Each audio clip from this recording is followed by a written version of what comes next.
અબુધાબીમાં યોજાયેલા આઈપીએલ 2026ના ઓક્શનમાં સૌરાષ્ટ્રના એક યુવા સ્પિનરે સૌનું ધ્યાન ખેંચ્યું છે. મૂળ માળિયાહાટીના વતની અને ડાબોડી કાંઠાના સ્પિનર ક્રેન્સ ફુલેત્રાને સનરાઇઝર્સ હૈદરાબાદે 30 લાખ રૂપિયાની બોલી લગાવીને પોતાની ટીમમાં સામેલ કર્યો છે.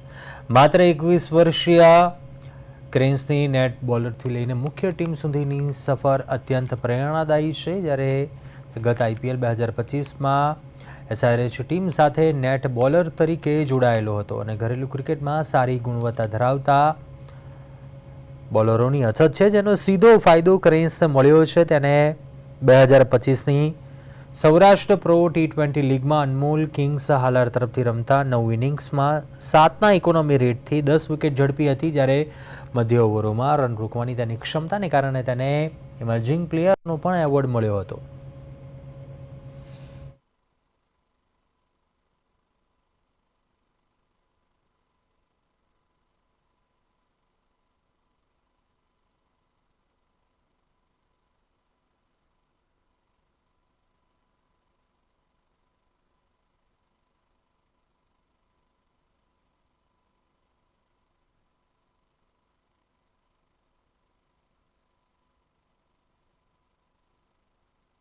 એક્સાઇટેડ છીએ એના માટે અને એના ફ્યુચર માટે એને વેલ વિશ કરીએ છીએ. Thank you. મારી ફેમિલી, આખી ફુલેત્રા ફેમિલી બહુ જ ખુશ છે કે ક્રેન્સનું સિલેક્શન હૈદરાબાદની ટીમમાં થયેલું છે. અમે એને હવે ડ્રીમ 11 અને ઇન્ટરનેશનલ ક્રિકેટમાં જોવા માગીએ છીએ અને અમને ખબર જ છે કે એ થવાનું જ છે. અમે બહુ એક્સાઇટેડ છીએ એના માટે અને એના ફ્યુચર માટે એને વેલ વિશ